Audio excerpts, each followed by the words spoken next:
Hello and welcome back to Asset Guide YouTube channel. आज की इस वीडियो में आप देखेंगे एक और अपडेट जो कि आया है इजराइल से, और यहाँ पर हम फिर सीबीडीसी को लेकर अपडेट आपको दे रहे हैं।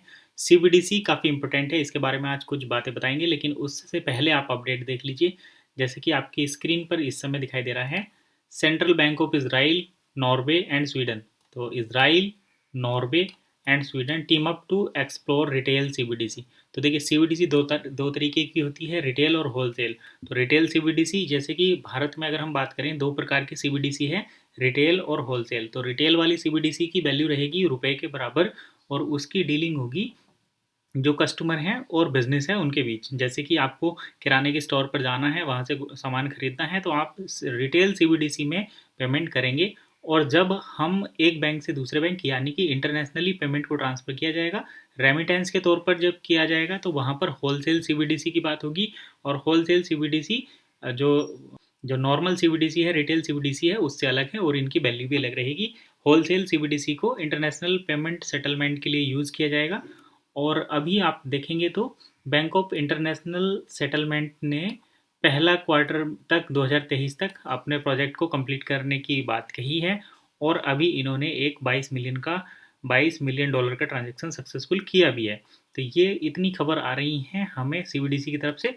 अभी यहाँ पर central bank of Israel, Norway and Sweden ने एक साथ मिलकर सीबीडीसी का, रिटेल सीबीडीसी का ट्रायल शुरू किया है। अब देखिए इंटरनेशनल लेवल पर हम क्या करते हैं। यहाँ पर आईएमएफ जो होता है, इंटरनेशनल मॉनेटरी पॉलिसी, यहाँ पर हम इसका ब्लॉग एक देखते हैं। तो यहाँ पर हमें मिलता है more African central bank are exploring digital currency. तो अफ्रीकन बैंक भी जो डिजिटल करेंसी है, सेंट्रल बैंक डिजिटल करेंसी है यानी कि सीबीडीसी है, उसको एक्सप्लोर कर रहे हैं। अगर आप यहाँ पर हेडिंग देखें तो आपको देखने को मिलेगा मोर अफ्रीकन सेंट्रल बैंक्स, अफ्रीका के जितने भी सेंट्रल बैंक्स हैं, आर एक्सप्लोरिंग डिजिटल करेंसी, सभी डिजिटल करेंसी पर अब जोर दे रहे हैं। तो डिजिटल करेंसी इतनी इंपॉर्टेंट क्यों है, क्यों ये चर्चा का विषय बनी हुई है, क्या इसके बेनिफिट है, उसके बारे में आज एक छोटा सा ओवरव्यू देख लेंगे।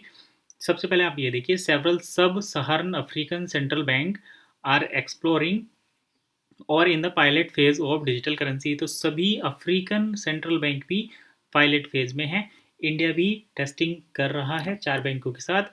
अगर बात करें चाइना की, वहाँ पर भी टेस्टिंग चल रही है। रसिया की बात करें तो रसिया से भी हमारे पास खबर आई है कल, अगर आप रेगुलर वीडियो देखते हैं तो कल आपको अपडेट मिला होगा। ईरान से, जो कि इस्लामिक कंट्री है, वहाँ से भी आपको इस टाइप की खबर आई है।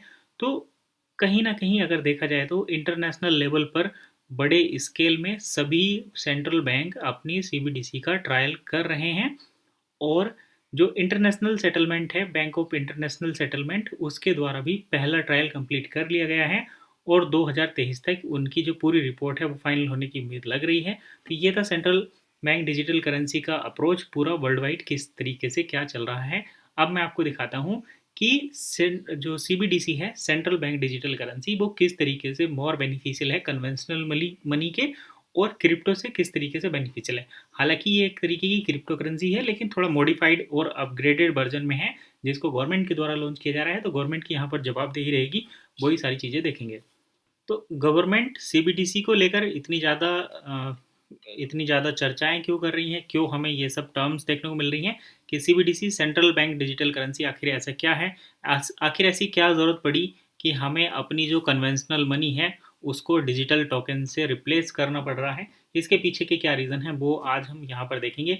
और क्रिप्टो करेंसी को बनाने का क्या उद्देश्य था वो भी यहाँ पर देखेंगे आज इस वीडियो के माध्यम से। तो चलिए मैं आपको डिटेल में चीज़ें समझाता हूँ। तो देखिए सीबीडीसी जो होता है उसकी full form central bank digital currency होती है, जैसे कि आप सभी जानते हैं। और ये ब्लॉकचेन टेक्नोलॉजी पर बनाई जाती है। तो ब्लॉकचेन टेक्नोलॉजी होने की वजह से यहाँ पर कुछ भी छेड़छाड़ आप सिस्टम के अंदर नहीं कर सकते।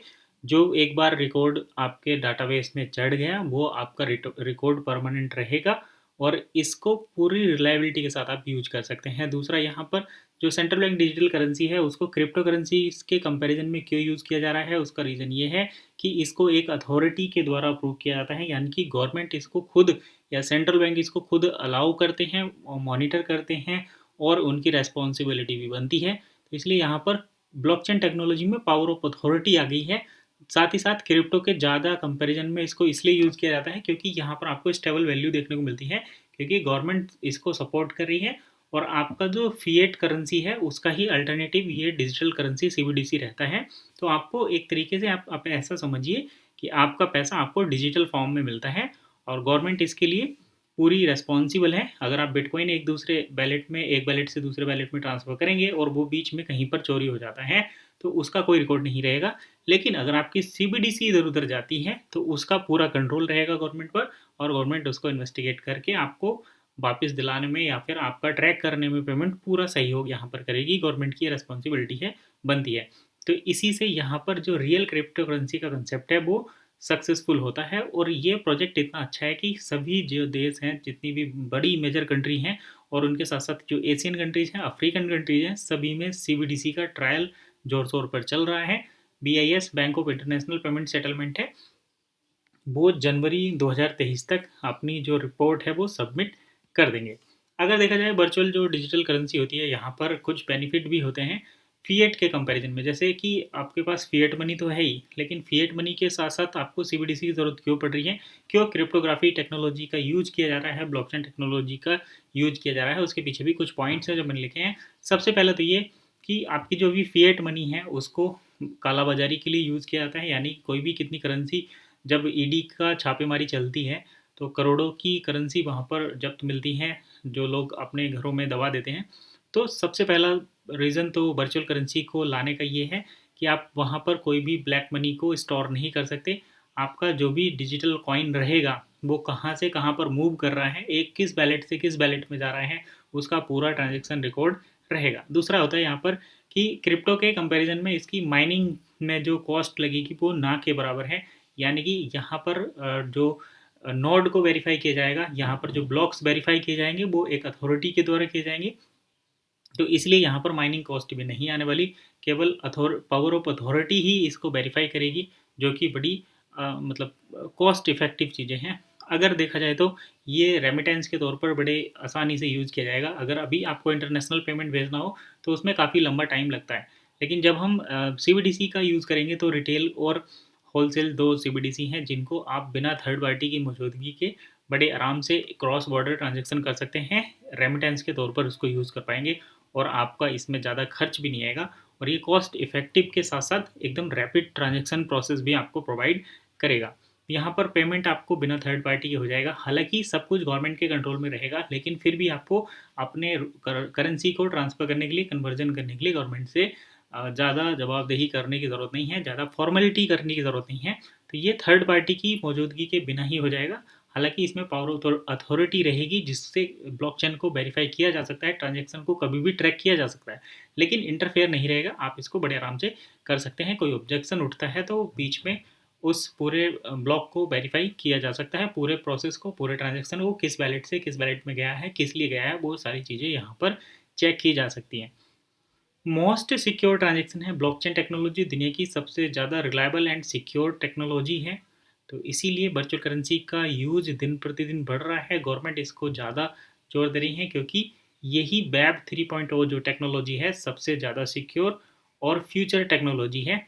इसीलिए वर्चुअल करेंसी, डिजिटल करेंसी को गवर्नमेंट इतना ज़्यादा इन्फोर्स कर रही है और उसको यूज़ करने की कोशिश कर रहे हैं।